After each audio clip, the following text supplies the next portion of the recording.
दोस्तों, आज की कहानी है बहू के खाने से सास हुई परेशान। पसीने से तरबतर नेहा रसोई में खाना बनाने के बाद अपने कमरे में जा रही थी कि उसे कुछ फुसफुसाने की आवाज आई। उसने साथ वाले कमरे में झांक कर देखा तो उसकी सास अपनी बेटी रिया से फोन पर बात कर रही थी। बेटा, हमारा क्या पता कितनी उम्र बाकी है, न जाने कब भगवान का बुलावा आ जाए, लेकिन तेरी भाभी को इतना भी समझ नहीं आता। कम से कम जब तक सांसें हैं तब तक तो वह हमें ढंग का खाना दे सकती है, लेकिन मैं तो रोज एक ही तरह का खाना खा खा कर परेशान हो गई हूँ। वह तो रोज ही दाल चावल रोटी बनाकर रख देती है। रोज रोज एक ही खाना खाकर कोई खुश कैसे रह सकता है। और वह सुबह 7 बजे उठती है, जबकि घर की बहू तो सूरज निकलने से पहले ही उठ जाना चाहिए और सारे काम सुबह सुबह ही निपटा लेना चाहिए।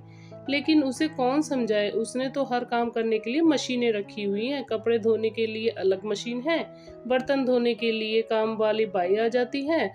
तो महारानी जी को और क्या चाहिए, सही ठाट बाट से जी रही है। नेहा बाहर खड़ी हुई ये सब बातें सुन रही थी। उसके बाद आंखों में आंसू लिए अपने कमरे में जाकर बैठ गई और बैठी बैठी वो अपने अतीत की यादों में खो गई। जब वह शादी करके पहली बार इस घर में आई थी, उसकी सास और ननद ने कभी उसे इस घर की बहू नहीं समझा और ना ही उसके साथ अच्छा व्यवहार किया।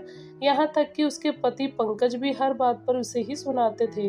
नेहा को सबसे ज्यादा दुख इसी बात का था कि उसका पति भी उसका साथ नहीं देता, बल्कि माँ और बहन के बहकावे में आकर उल्टा उसी को ही गलत समझता था। एक दिन तो उसकी सास ने हद ही कर दी, जिससे नेहा के मन को बहुत ठेस पहुंची। पहले तो सिर्फ नेहा को ही उल्टा सीधा बोलते थे, लेकिन आज उसके माता पिता के बारे में भी भला बुरा कह दिया था।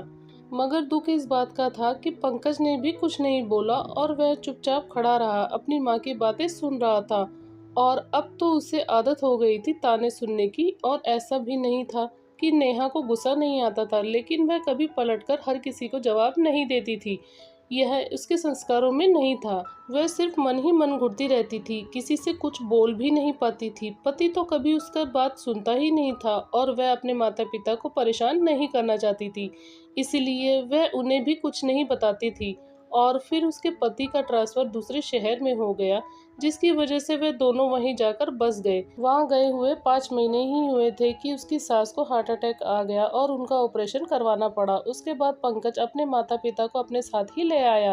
अब बेटी रिया की शादी भी हो चुकी थी, तो उसकी सास अपनी बेटी को फोन पर एक एक पल की खबर देती थी। जब उसकी 4 साल की बेटी पीहू कमरे में आई तो नेहा अपने अतीत की सोच से बाहर निकली और उसे अपनी गोद में लेकर उसके साथ खेलने लगी। इतने में उसकी सास की आवाज आई कि नेहा, खाना बन गया तो लगा दे। नेहा रसोई से दाल चावल रोटी सब्जी आई तो इतने में पंकज भी डाइनिंग टेबल पर आकर बैठ गया। पंकज को देखते ही उसकी माँ बोली, आजकल तो खाने में कोई स्वाद ही नहीं आता, रोज रोज ये मरीजों वाला खाना मुझसे खाया नहीं जाता। माँ की बात सुनते ही पंकज बोला, माँ, तुम्हें तला भुना मसालेदार खाना मना है, इसी वजह से घर में कोई तला भुना मसालेदार खाना नहीं खाता।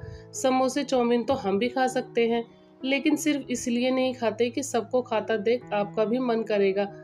बल्कि आपको तो यह सोचना चाहिए कि आपकी वजह से घर में इस तरह का खाना नहीं खा रहा। बेटे का जवाब सुनकर माँ बिल्कुल चुप हो गई। फिर अगले दिन जब नेहा मशीन में कपड़े डालने लगी तो उसकी सास की आवाज आई कि बहू, रोज रोज मशीन में कपड़े धोती हो, बिजली का बिल पता है कितना आता था। पंकज ऑफिस जाने के लिए तैयार हो रहा था तो वह भी ये सुनकर बाहर आ गया और बोला कि माँ, बिल मैं भरता हूँ ना, तो आपको चिंता करने की कोई जरूरत नहीं है। और अगर नेहा सारा दिन कपड़े धोने और बर्तन धोने में लगी रहेगी तो पीहू का ध्यान कौन रखेगा और बाकी घर के काम कौन करेगा। बेटे की बात सुनकर माँ की एक बार फिर बोलती बंद होगी। शादी के बाद ये पहली बार था जब पंकज ने नेहा का साथ दिया था। आज पहली बार पंकज नेहा के लिए गिफ्ट में साड़ी लेकर आया था और साड़ी देते हुए बोला, मुझे माफ कर दो नेहा, माँ की बात में आकर मैंने तुम्हारे साथ गलत व्यवहार किया है। कल जब मैं स्टडी रूम में बैठकर अपने ऑफिस का काम कर रहा था तो मुझे साथ के कमरे से माँ की आवाज आ रही थी। वो रिया से फोन पर बात कर रही थी और जब मैं वो सुनकर बाहर आया तो मैंने तुम्हें माँ के कमरे से बाहर खड़े देख लिया था। तुमने माँ की सारी बात सुनने के बाद भी कुछ नहीं बोला, सिर्फ अकेली बैठकर रोती रही। तब मुझे समझ आया कि जाने अनजाने में मैंने तुम्हारा कितना दिल दुखाया है। नेहा बोली, आपको माफी मांगने की कोई जरूरत नहीं है। आपने मेरी तकलीफ समझकर मेरा साथ दिया, यही मेरे लिए बहुत है। मेरे लिए वो पल जिंदगी के सबसे अच्छे पल हैं। मैं उन पलों को कभी नहीं भूलूंगी। दोस्तों, कहानी कैसी लगी हमें कमेंट करके जरूर बताएं।